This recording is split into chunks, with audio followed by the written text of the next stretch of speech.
It kind of broke my heart in a way. Am I being too sensitive? No, I was outed. You what? I was outed live Now I'm one of your best on friends, and air. I have no idea of this.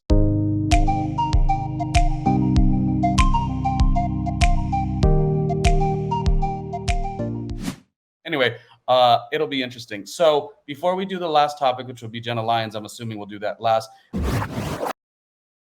I just wanted to ask you what you thought of Jenna sharing the interesting stuff with her mother, the connection that they did not have, the evolvement in terms of what she learned about her mother towards, the end, and also the being outed, I didn't even know that I wasn't myself.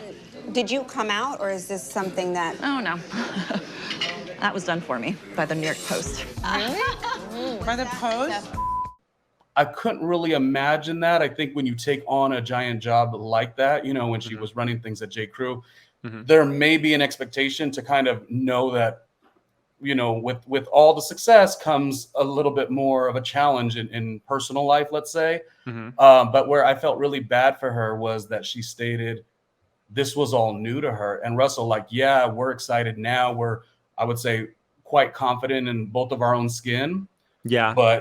And I didn't really know you when I was dealing with my coming out experience, but yeah, the friends that did, you saw the commercial that we did today. My friend Mark, I remember crying to, oh my gosh, this is such an emotional. And it's like, I just could not imagine her barely getting it and understanding. And then all of a sudden, being pushed to the front of the room, make a comment or not. It kind of broke my heart in a way. Am I being too sensitive? No, I was outed. You what? I was outed live. Now I'm one of your best friends, air. and I have no idea of this. Because I don't ever speak about it. Oh, I'm sorry. I mean, it's fine. I was out to my immediate friends and my immediate family. There was a handful of people, like my brother, my sisters, my mom knew, right? And then someone I went to junior high school with. Oh my God, the pool's so small. I'm trying to think about who actually knew, right? So this was before I knew you. One of my other friends that I worked with knew, and that was it. It was a very small, it was a very kind of small, intimate group of people that knew and supported me, and I was trying to find my way as in how I want to live my life and how I wanted to identify. And I knew how I wanted to identify, but how I wanted to be perceived, because I wanted to be the truest form of myself. And I'm the type of person that likes to dig deep intellectually and say, this is part of me, this is part of me, this isn't necessarily part of me, but this is part of the LGBTQ community that I relate to. But I'm just different from that, and that's okay. We're all different, right? So I remember being excited, and I went live with someone, and this individual kind of had a personal vendetta against me. And I didn't see it until later on, but they pushed the envelope with me multiple times. Ronnie, today's Jennifer Lopez's birthday, by the way, because I'm about to bring her that's up. right. Oh, Happy shout birthday, out to the Jenny queen. And what we always say is, New York. though people will try to say, oh, she's this and she's that, and maybe she is stern. But by the way, if you're J-Lo, you might have to be stern. Absolutely. So I'll say it like this. Happy birthday, J-Lo. I did go see her Madison Square Garden concert for her 50th birthday when she was doing that little tour. And by the way, fun fact, I saw her twice that week because I was at the show where there was the Madison Square Garden blackout. So you would go see it Saturday, and then she popped back up on Sunday. So in reality, I've seen J-Lo in that experience quite a bit. But she is an icon. And if you ever watch the content of randomly Ronnie Jr. and Russell Ray Silva, because you always need a little R&R, you should know that we live for the queen, Jennifer Lopez. So going back to J-Lo, right? If anybody asked me until this day, what celebrity would you want to marry? Hands down, J-Lo. Hands down, J-Lo. Hard worker, beautiful, oh my gosh, just like everything that you would want in a spouse. I don't care if you're male or female, like that's everything you want in a spouse. And that's always been my answer. And this person did not like that answer and gave me the prerequisite of what celebrity would you marry. And this is actually kind of hard to talk about, but I'm going into it because this is authentic, right? So, and this relates to Jenna Lyons a lot. So yeah. What celebrity would you marry? That's why I wasn't belittling it all at all. Because while we get into our pride moments, like when you really have to re-speak upon this stuff, it is tough. What'd you ask me? Well, like this person had said, if you could marry any celebrity, who would it be? And right before I said my answer, they looked at me and said, and it can't be a female. It has to be a male because you're gay, right? And that was live. And I was like, I felt the rage inside of me. But then I also felt, I'm not ashamed of who I am, and I ain't afraid to go up against anybody. So let's do it. So then I chose the person, and then there was nothing to be said after that. But I was like, how dare you, as an individual, come after me about something that you clearly knew that I was uncomfortable with speaking on camera, which on something we weren't even talking about in general. Like this had nothing, what we were covering they were being funny on purpose. Had nothing to do with sexuality at all. And you came from me. So I understand where she came from. And I also understand the power dynamic of, okay, you want to call me and you want to ask me if I want to confirm? Yeah, let's confirm it and see what happens, right? Because I'm big and because you're not going to take me down regardless. And I feel the same way until this day. When that person challenged me, I was like, you're not going to take me down. And I don't want to go in like such a tangent because this is like such a great topic we could do on another show. But as it relates to Jenna Lyons, it's like, on one hand, I just said part of becoming the president or whatever her gigantic role at J. Crew was is the risks that are associated with that. For my experience, it was like kind of like I was starting radio and I was like, climbing up the ladder in that world. And then it was like, I got into that space too, where I was like, oh shoot, can somebody always pull the rug under me? And I'm not necessarily ready to talk about it now here today. So it's a level of, while everyone makes it so jokey, like, oh, it's an easy thing to get through. Or come on, Jenna, I'm not saying anyone said this, but let's say they said, you really didn't know until you were 40. Maybe she didn't. Maybe she actually didn't. Because where the real challenge is once you associate your professionalism, I think it changes the way you want to, or the way you understand yourself.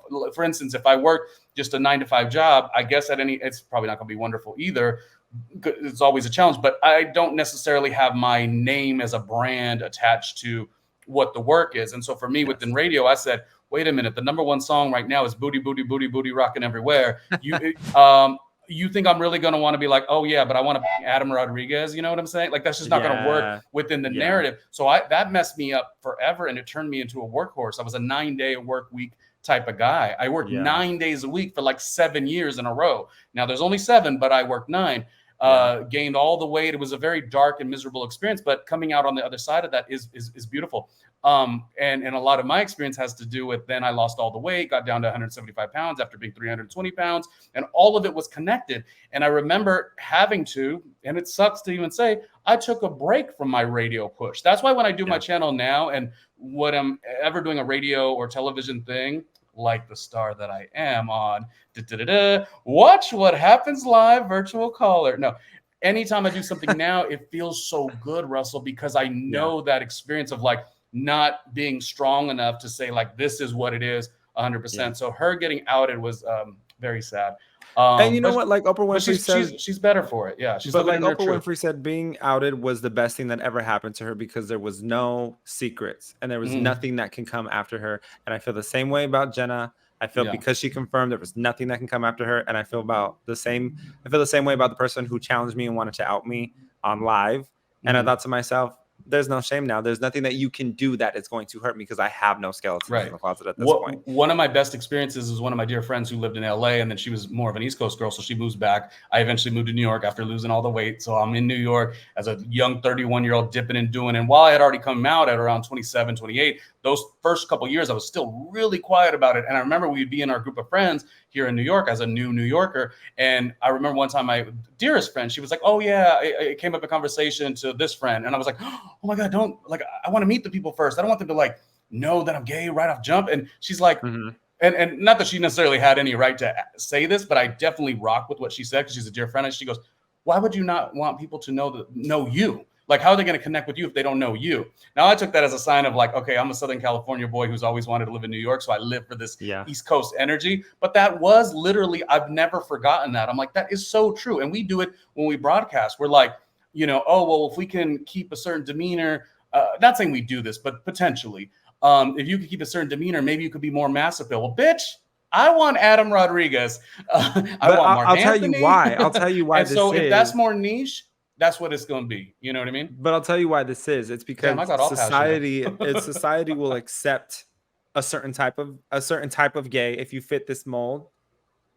It's like, oh my gosh, we love you, like you're our energy. But if you're a different type and you don't fit the mold that everyone else wants you to fit, you're ostracized and you're alienated, which I feel like is what maybe you dealt with a little bit, and it's what I dealt with a little bit. It's like, I don't fit this mold of what you want me to be. You know what I mean? Like there are things about me that I get talked down to all the time. Like, why do you like sports? Why did you were forced to play sports? No, I wasn't forced to play sports. I like to play sports. There's nothing wrong with that. And now we see all these athletes that are coming out, and it's like, hello, we've been here the whole time. You've just never given us a space to be able to be those individuals because it wasn't good enough for you. You didn't want us to be these individuals in this type of lifestyle. You didn't want us to be athletic. Society. It wasn't anybody. It wasn't our peers. It was society that was like, no, you can't be athletic and be gay at the same time. And now we have we have a coach that just came out, right? But getting off topic, relating to Jenna Lyons and her mom and everything. Mm-hmm. I think the fact that she actually found someone in her life that was able to give her the love that she was seeking is a beautiful thing. I think when you have a relationship with your parents, it's a beautiful thing. I think if you don't have a relationship with your parents, I think that can be okay, but you have to be able to get to a point where if you're not going to have a relationship with them, you can, and I feel like Jenna got to this point, you can look at them with no animosity and no grudge and just no negative feelings towards them because you're in such a good place of you can accept them for who they are, whether or not they accept you for who you are. And I think that's when you know you're centered as an individual, is when you can look at someone and say, you know what, things weren't too bad between us. I actually appreciate what you were able to teach me. And I understand these were the obstacles that you were against, and you just did the best that you can do. And the things that I was seeking, I ended up finding them later in life, and that's okay too, because no one's perfect. And the most beautiful thing is, even with the challenging stuff of what she shared that her mother suffered with and the lack of connection they had, all these things.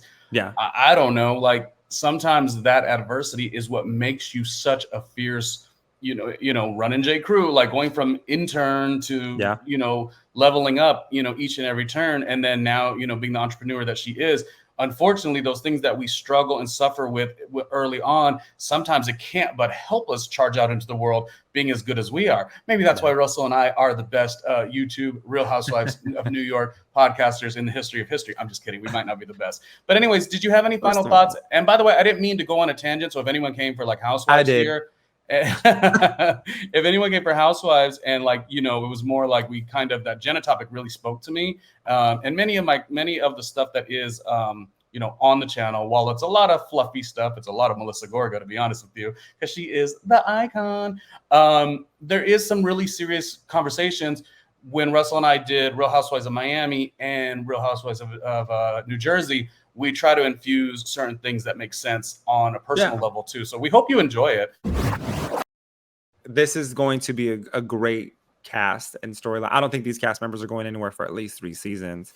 So I think this is great to learn more about them. I think it's great that you and I were able to deep dive into a conversation because we relate to someone of this new generation. You and I feel like this episode, you and I have connected on a deeper level to an individual castmate with our experience with Jenna Lyons than we've ever connected in any of the seasons that we've covered. So I think that speaks volumes as to what this revamp has done for this next generation that is going to be following Housewives.